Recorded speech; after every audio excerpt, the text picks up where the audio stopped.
Secure that position.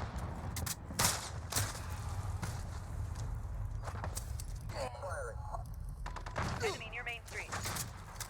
Oh, fuck! Enemy at the junkyard. So that's kind of been the story for me this weekend. The spawn killing has been at an absolute all-time high for me.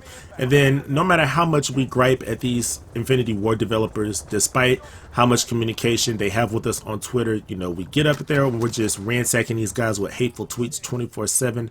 I'm actually of the mindset that the 725 can't truly be nerfed, especially when you take into consideration that this game is based on realism, and a weapon of the 725's caliber in real life, I mean, think about it, it's kind of going against the grain there, but I will jump into that in just a second. How you guys doing? It's your boy Rob James coming at you with another video. And if you like the video, if you found this information useful, if you like the information that I put out, please drop a like for this video. And if you are brand new to the channel and would like to see more from me, go ahead and hit that subscribe button and turn on all post notifications if you find yourself coming back to the channel. Now, at this point, I think it's unanimously decided that the 725 is the most annoying weapon in Modern Warfare. Now, in the last video that I released a video on the pros and the cons of the 1.07 update. I did mention the nerf and the slight buff that the 725 got in terms of the damage range being nerfed and the ADS speed being buffed. I did want everybody to keep in mind that it is still a shotgun at the end of the day. So from close range, or if your damage was low, that thing was going to get after you. And I mentioned that my deaths after the patch was released, that I had only experienced deaths in 2 shots at range, but you saw how quick that changed. You saw in the beginning of the video how I got pieced up with it pretty good, especially upon spawning right back into the game. So I kind of got annoyed, you know, I got on Twitter and everybody is still, you know, complaining about the weapon. There's even big name YouTubers mentioning that they will no longer endorse this weapon. Well, this video exists today because I read a post on Reddit. You know, I read a blog on Reddit and it made the most perfect sense in terms of how you can deal with the 725. So in today's video, I cannot take any credit for what I'm about to put out. This completely exists because of the user that created that blog on Reddit. I will leave the link down to that blog in the description box. Click on that link and make sure you give this guy the proper credit as I am, because I thought this was perfect. I wish this was something that I had thought about, but you know, I'm in the heat of the moment when it comes to me being frustrated with this game, but I wanted to go ahead and share this with you guys and tell me what you think about it. Now, the headline for this blog read, "At least 75% of your frustration with the 725 is misdirected and should be focused on overkill instead." Now, just that headline right there intrigued me, and I wanted to see where they were going with this post. But check this out, it gets better. If Gunsmith has taught us anything, it's that creative class is about trade-offs, and so is metagame balance. When you run a medium to long-range weapon, such as the AR or the LMG, you expect close-range encounters to be your disadvantage. Similarly, running a shotgun will make you vulnerable in very long lanes, forcing you to adjust. In past Call of Duties, as should be expected, Overkill forced you to give up a lot.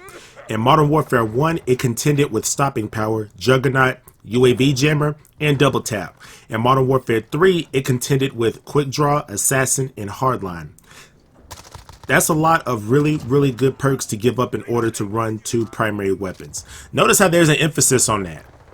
And that's why it was so well balanced. Having a perfect class meant no UAV evasion, no higher mobility, no gun stat boosts, and no changes to your kill streak progression. Brutal, but fair. Overkill is a perk that was meant to be relegated to the strongest perk tier, but in this iteration of Modern Warfare, it has been relegated to the opposite, and players every game are paying the price by constantly losing close range engagements to an overpowered primary that can be run with no downsides. Did I mention it could be used alongside a perk that accelerates weapon switching too? Now, what this blogger is getting at in short is that with Overkill sitting in the tier 1 set of perks, there's simply no competition for it.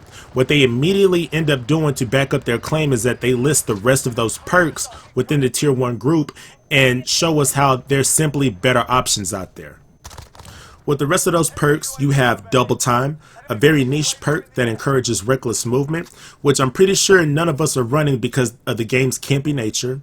Then you have Scavenger, which has been a crutch perk for me for years. It's another obsolete perk that is outdone by both the fully loaded weapon perk and the supply box field upgrade.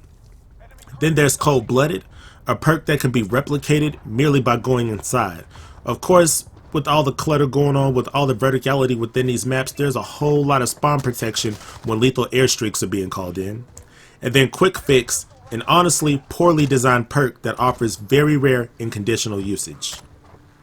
Now, developer Joe Seesaw has already made it clear that the 725 will not be nerfed to the point where it's just flat out unusable, and you can pretty much cancel it being erased from the game altogether. So after the balancing with the weapon is all said and done, there's still going to be a balancing issue because of the fact that the Overkill perk is sitting in a pretty weak tier group. People running Overkill at tier 1, and then at tier 2 people are more than likely running Ghost. So not only are you getting deleted by a weapon, by a secondary primary weapon that has no limited customization options, but you also won't be able to see those guys coming when you put up the UAV. They're gonna blindside the hell out of you. Back in the day, Overkill used to have limited customization options for your secondary primary weapon because they wanted to leave the fully decked out nature to your primary, but that's not the case in the gunsmith for Modern Warfare. Now, what this blogger has done next has provided possible solutions on how the Overkill perk can be balanced, because in its current state there's going to remain balancing issues, and it won't be just limited to the 725 shotgun. We all know that down the road DLC weapons will be released, and some of those weapons may be highly favored over the 725 if they're strong enough. So just a few ideas here. First, move Overkill to perk 2 and move either Pointman or Restock to perk 1. When using Overkill, your 5 gunsmith slots will be split between both guns, which I think is the best solution. Next, you will spawn in with only 1 magazine for your secondary.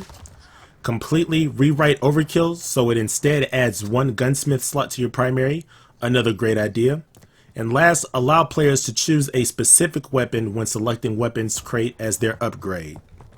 And lastly, the blogger adds, another point I wanted to add is that even if you're using a non-shotgun setup with Overkill, the perk is still unbalanced. The 725 isn't what makes Overkill broken. Its high usage is a symptom of Overkill's lack of disadvantages. So yes, while I'd like Sniper, SMG, or AR shield setups to be viable, they nonetheless make use of a perk that is completely without trade-offs. Now, if I could like this blog 100 more times, I would, because it forces you to think a little bit. We're all so frustrated at what's being presented in front of us that we're not really thinking big picture. Yes, the 725 shotgun is highly overpowered, it's highly overused, but at the end of the day, it's the result of a perk that's basically without any weaknesses whatsoever. So, in my personal opinion, if I'm taking any of the ideas that the blogger presented, I would completely need to rework the Ghost perk in order for this to happen. You take Ghost and you make it to where that perk only works when you are moving around the map. If you're not moving around the map and the UAV comes up, then you will show up on that mini map. So you take that, you rework that, and then you take the Overkill perk and move it over into the perk 2 slot. That way you're making players choose between either not being seen on the map or they can have 2 primary weapons. And then after you do that, you take those 5 gunsmith points and you make them split that up between those 2 primary weapons. I think that would create a much better balance in the game, and it will promote less camping on top of that. So that way, if you get killed by the 725, you just get killed by the 725. You don't just charge it to some kind of BS death like we've been doing since the game's release. If you guys have any other ideas, if you guys have any other input in terms of how you would regulate the Overkill perk, let me know down in the comment section. I would like to get everybody's ideas on that one. Now with that, you provide the best balance because now you have Ghost and Overkill in the perk 2 slots, and now you have trade-off value. So which one do you end up using? Do you end up using the Ghost perk where you don't come up on the minimap if you are moving, and the 725 is your primary weapon, so you can't just camp in those deep corners, especially when the UAV comes up, because now somebody's going to know that you're in there. And anybody with a decent amount of IQ is probably going to assume that you're using a 725 because you're just sitting there waiting for them to turn that corner. Or do you go ahead and run Overkill anyway, and you only have 5 gunsmith points to work between your primary and your secondary weapon, so that both of those weapons aren't fully decked out and you don't just run around the map using those things recklessly and busting them all willy-nilly? Now, even with those solutions being mentioned, I do understand that that's not going to fix everything 100%. Even though I feel like this would definitely create a much greater balance within the game, there are still those two types of gamers out there in online multiplayer. There's one side of those people that specialize in exploiting online multiplayer. They will find a way to exploit that balance and find a way to continue to frustrate us, but they will be far and few in between. You won't see them as often. And then on the other side, you have those people that are just naturally skilled at the game. Regardless of the balance that's being restored with the solutions being presented, there's still those people that will take the situation at hand, find a way to adapt, and find a way to make that work for them anyway. And in this case, I really hate using the word adapt because that's been an overused word since the game came out, but I feel like it becomes a little more legit in this instance because we all know that there's people out there that are just naturally good at these games and they know how to make the situation work for them. And so with all of that being said, that's going to just about do it for today's video. Once again, I will have the link to this blog posted in the description box down below. So you are more than welcome to click on that link and give the blogger the proper credit that they deserve. Because like I said, I don't make this video if I don't stumble across that blog. It was very eye-opening for me in terms of, blaming a weapon when in fact it is the direct imbalance of the perk system that causes the overuse of this particular weapon, which just so happens to be highly overpowered. Once again, if you found this video helpful, if you enjoyed what I just put out, please feel free to drop a like on the video. And if you are brand new to the channel and would like to see further content and find yourself coming back to this channel for more, please feel free to hit that subscribe button and turning on all post notifications. Once again, we're that close to 100 subscribers. I would love to see myself cross that mark, as it would be a huge accomplishment for this channel. So as always, this is your boy Rob James. I will see you guys in the next one. Peace.